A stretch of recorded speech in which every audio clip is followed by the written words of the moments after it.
Axios obtained the audio of Biden-Hur's 2023 interviews with Dementia Joe. How dare you make fun of him when his son died? I guess I want to hang on to it just for posterity's sake. This was my position on Afghanistan. That's basically him admitting I took the document knowing it was classified just to preserve my position, just to make my posterity, my legacy, my future known in the records. Axios got their hands on the Biden-Hur audio. We read through the transcripts a long time ago and were always concerned that they left out some key bits of information like how Biden sounded and the long pauses and the little assist from the side of the room. No, that was your son, Mr. President. And whether those made it to the transcripts and all the things. And now the audio has been released. Here is what Alex Thompson, who works over for Axios, wrote. He says, look, exclusive. Axios obtained the audio of Biden-Hur's 2023 interviews with Dementia Joe, which show repeated mental lapses as he struggles to remember words and dates amid long, uncomfortable pauses. The Biden White House didn't release it last year. Listen below. We'll come back to that. Here's more of the article. And he says he shouldn't have had, explaining why when he left office, he had classified documents that he shouldn't have had. Newly released recordings says he has trouble recalling these details. And they shed light on why they didn't want this audio out. The audio also appears to validate Hur's assertions that jurors in a trial would have viewed Biden as a sympathetic, well-meaning elderly man with a poor memory who shouldn't be the president. Partly based on that determination, Hur decided not to prosecute Joe for improper possession of these docs, angering Republicans because Trump was being charged with his classified documents. Democrats in Biden's White House blasted Hur for his observations about Joe. They repeatedly insisted that he was sharp and that Hur was politically motivated. Yeah.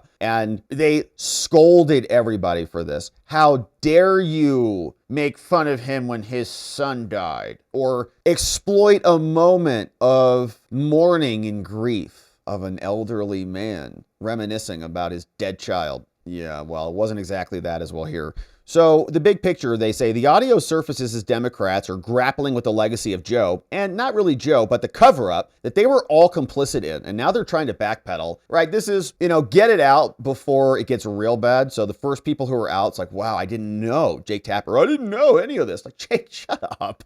You were on CNN every night screaming at people about making fun of Joe Biden's stutter and all these things. You were a co-conspirator as far as anybody can be a co-conspirator. And now they're all trying to race to this, like even Axios, like, how'd they get their hands on it? You guys were also a part of this for 4 years, longer. Democrat leaders have struggled this week to figure it out. Jake Tapper's book's coming out. He hired a PR firm, as we saw. The audio from 2 3-hour sessions on October 8th and 9th adds voice to the dimension of the transcripts that we read, made available in the weeks after Hur's report was released in February of the election year. Biden's White House refused to release the recordings last year. They said, no, these are law enforcement materials. Republicans were going to chop these up, distort them for political purposes. So Axios got them and chopped them up and released it. The audio shows what the transcripts lack. The president's dry whisper voice, long silences, struggles to find the right words and dates. Those often were supplied by his attorneys, who were acting as the caretakers of the memory. 2012, Mr. President. The attorney had to remind Biden the year his son died, when Trump was first elected. Also captured on audio, TikTok of the grandfather clock in the map room where the interviews were taking place, and it's just ticking. This is how that part of the interview is recounted. All right, so we'll listen to it. And here is what Axios posted for us. So here is what it sounds like. This was our president for 4 years. So during this time, we were living in Chambers Road, and there were documents related to the Penn Biden Center, or the Biden, or the cancer shot, or your book. Where did you keep papers that related to those things that you were actively working on? Well, I don't know. This is what, 2017, 18, that area? Yes, sir.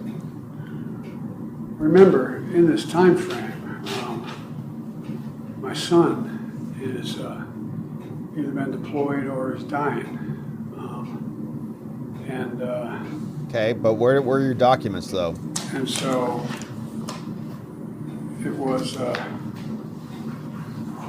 and by the way, there were still a lot of people at the time when I got out of the Senate that were encouraging me to run in this Okay, but period. great. But where were your Except the documents? president. I'm not, it's not a mean thing to say. I mean, he just thought that she had a better shot of winning the presidency than I did. Because their brain worked. And so probably. I hadn't at this point, even though I'm at Penn, I hadn't walked away from the idea that I might run for office again. Okay. If I ran again, I'd be running for president. And so what was happening though, what month did Bo die? God, May 30th, 2018. was it 2015 he died? Maybe 2015. I think it's 2015. Or, yeah, I'm not sure the months are, but I think that was. Yeah. That's right, Mr. President. A lot of help there coming in. What's happened in the meantime is that and Trump gets elected in November of 2017? 2016. Yeah. All right. So, why do I have 2017 here? That's when you left office, January of 2017. Okay. Okay. Yep. But that's when Trump gets sworn in then, Right. January. Yeah, 'cause you left. Yeah. Yeah. And in 2017, Bo had passed, and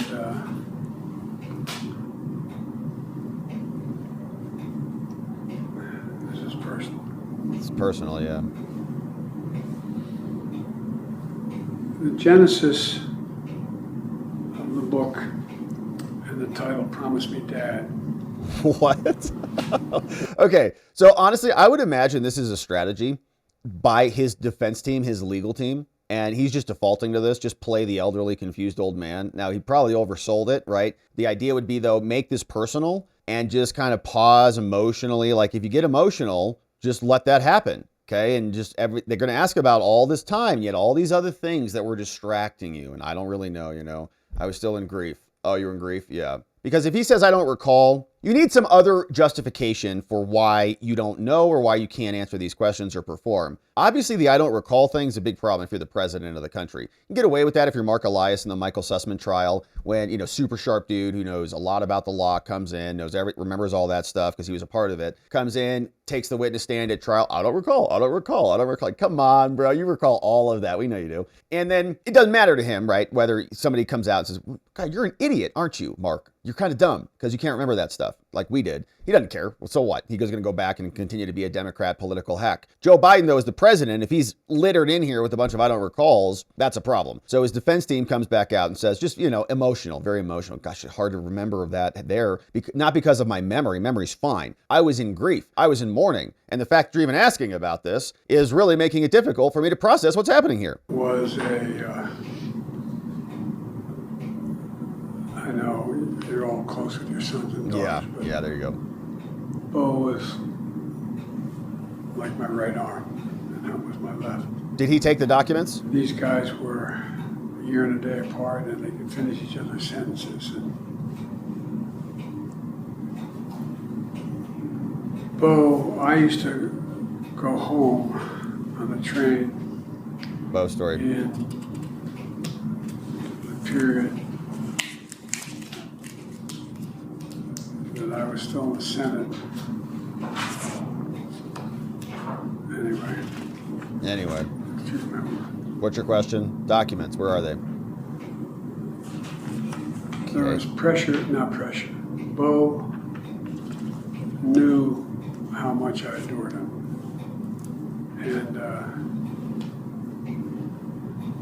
And this sounds so. Everybody knew how close we were. There was not anybody in the world who wondered whether or not. Anyway. And so. Sir, I'm wondering if this is a good time to take a break. Yeah. Briefly. No, let me just keep going to get it done. Wow.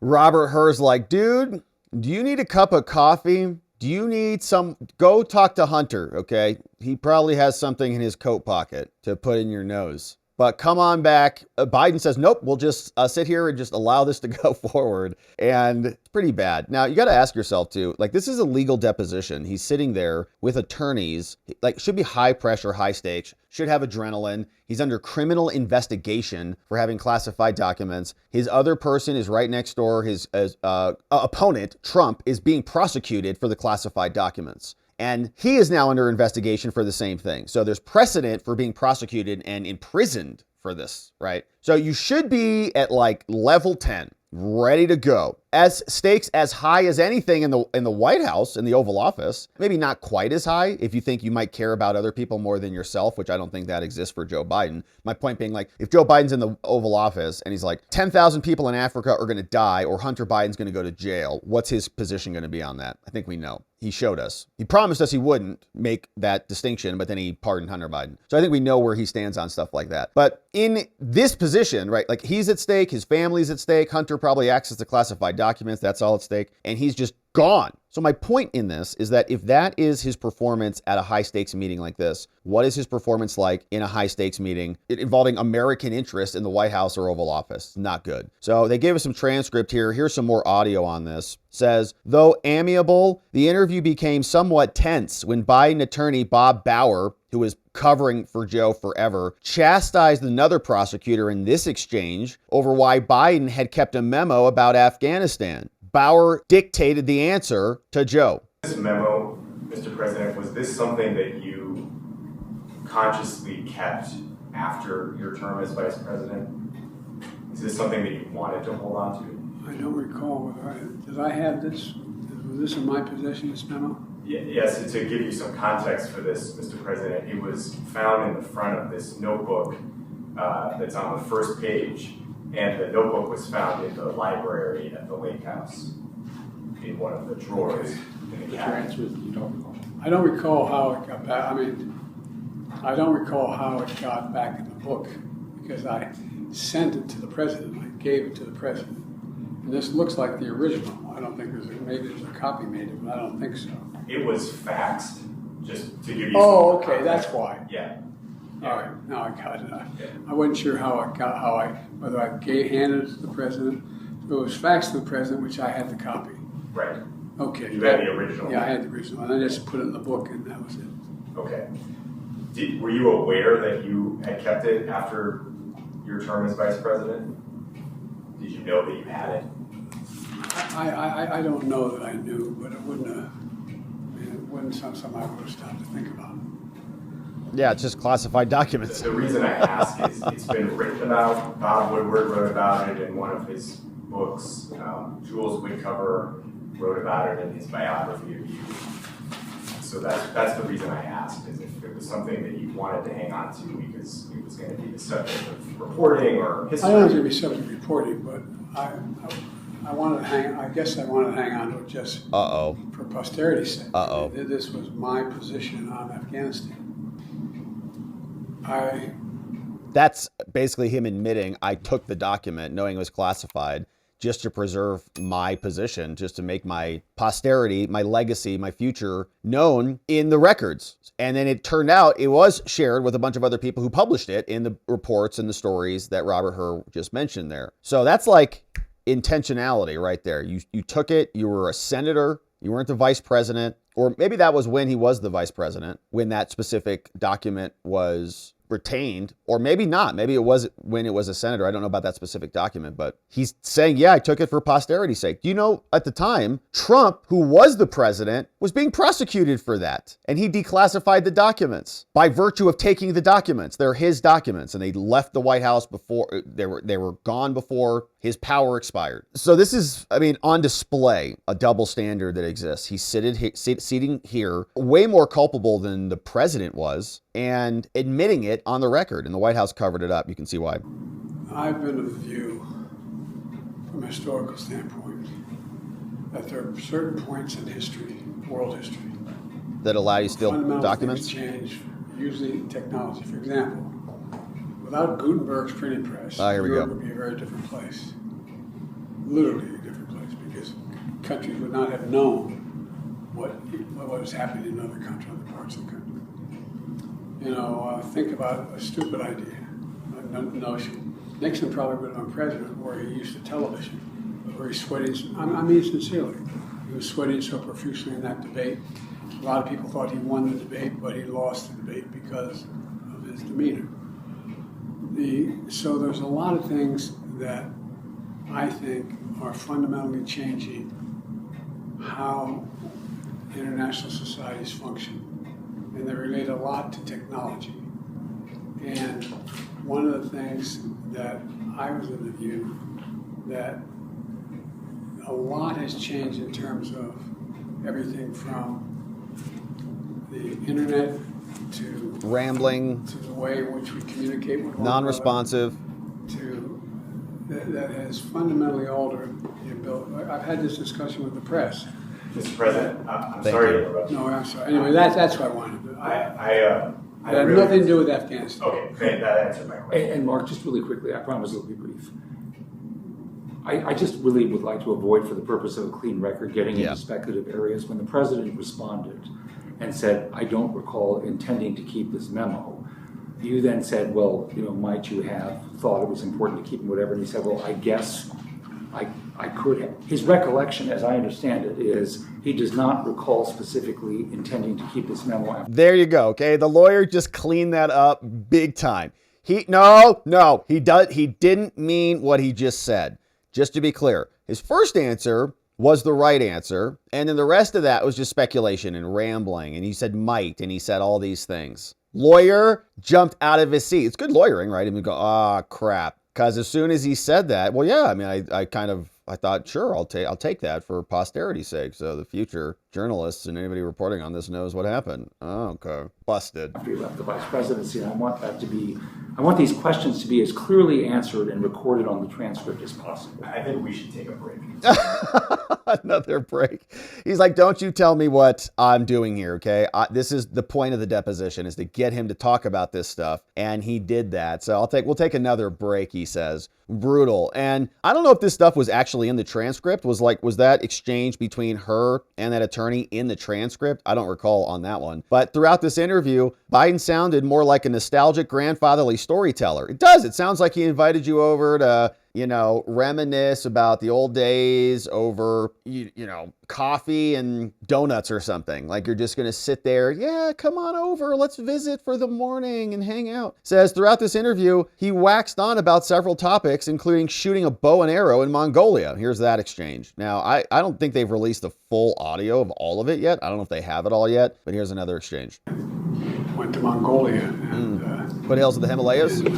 great pictures. I unfortunately embarrassed the hell out of the leader of Mongolia. They were doing what they would do at the time of the invasion of the Mongols into Europe in the 800s. And so we're out in the middle of nowhere, and you're looking up on the hill and see this tiny line. It's a 20-mile horse race with all these kids under the age of 16 on bareback racing to come down. And, they're sumo wrestlers and doing everything they do. 16-year-olds on bareback with sumo wrestlers? What?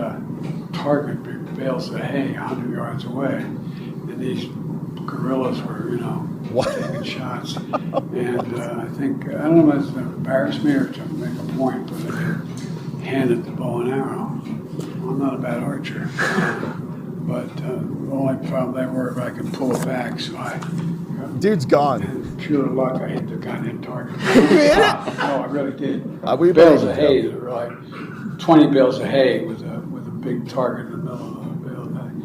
And so I didn't mean anything by it. I turned to the prime minister, handed it to him. The poor son of a bitch couldn't pull it back. I was like, oh, God. All right, so that's another one of Joe's stories. Wild. I don't know if that's real or not, or if that was a dementia story, but they're all just sitting around there giggling. Now, after the Hur report was released, but before we had the transcripts, Biden slammed her for asking about when Bo died, but the audio shows that was not true, right? There's even reference that I don't remember when my son died. How in the hell dare he raise that? Frankly, when I was asked the question, I thought to myself, wasn't any of their damn business. There's even reference. When he died? It's like a private fact for you there, Joe? Kamala also made the point, attacking her, that way the president, here, let's just listen to her say it. I believe as a former prosecutor, What? The comments that were made by that prosecutor, gratuitous, inaccurate, and inappropriate. October 7th. What? Israel experienced a horrific attack. What And does that I do will with the Hur tell you, report? we got the calls, the president and myself, in the hours after that occurred. It was an intense moment for the commander-in-chief of the United States of America. Yeah, And when you wake him up and he's startled, we saw that when the Easter Bunny had to kind of interfere with him because he doesn't know where he is. He's a confused man and he gets a little bit angry, like that Easter Bunny. You know, no, Mr. President, don't talk to the media. Joe went crazy. And so, do you remember not long ago, these people were in the White House? Oh, we're so fortunate that this has not happened. So she's going to scream about October 7th and use that, and because Joe got awakened from his slumber, to say that that's evidence of competence. Now, Biden spokesperson Kelly Scully said this: the transcripts were released by the Biden administration more than a year ago, okay? The audio does nothing but confirm what's already been made public. They also reached out to Bauer, Siskel, Cotton, special counsel Hur didn't respond to any other requests for comments. The interviews happened on 10/8/9 in the aftermath of 10/7. Biden is noticeably more engaged and vigorous on 10/9 than on the 8th. And the rest of the article explains the transcripts sounded like a nostalgic grandfather. Am I making sense to you? Biden asked at one point while discussing the classification process. Though amiable, the interview was tense. We listened to that one. Hur said it would be difficult to convince a jury they should convict him. Harris defended him, and no more requests for comment. So wild out there. Now, James Comer posted this. He said, who is really running the White House out there? I'm bringing in Joe Biden's senior staff for transcribed interviews. We're going to get to the bottom of this. Says, we're going to call these 4 people in. Neera Tanden, Annie Tomasini, Anthony Bernal, Ashley Williams. They propped up a man who was completely unfit to lead. Can't hardly talk. Here is what James Comer said on with Fox. That's hard evidence. Early into President Biden's term as president, it clearly shows that he was in significant mental decline. It questions who was actually making the decisions. So what we found is not just with the pardons he issued, but many of the executive orders that the courts are now using to Trump-proof, many of the executive orders that President Trump is trying to implement to make government more efficient, many of these executive orders, as well as the pardons of Biden's entire family as a result of our investigation, these were all signed with the Autopen. And clearly from that interview, which was many, many months prior to the heavy use of the Autopen, Joe Biden wasn't capable of making decisions. He wasn't coherent. We think we've identified who the staffers are. Jason, you all have done great work with that over at Heritage Oversight. We're going to bring everyone that we believe was involved in any role in the use of the Autopen. We're going to invite them to come in for a transcribed interview. If they want, then they will receive a subpoena and they will have a full-blown deposition. Wow. But we want to find out who was actually making the decisions in the White House during the last 9 months of the Biden administration when he was clearly in mental decline. And what do you make, where do we go next in terms of your investigation? There are senior staff, starting with Jill Biden, right, the first lady. You have the chief of staff. You have Neera Tanden, who had these dual responsibilities and perhaps was in control of the Autopen. You have the cabinet. You have other senior staff that are interacting with them, but they were routinely directed and told us that Joe Biden, who was of clear cognitive capability, that he was sharp as a tack. Totally dishonest. And yet they went after and criticized special counsel Hur for his questioning and coming up with a summary that says, yeah, this is an old man who really has a hard time.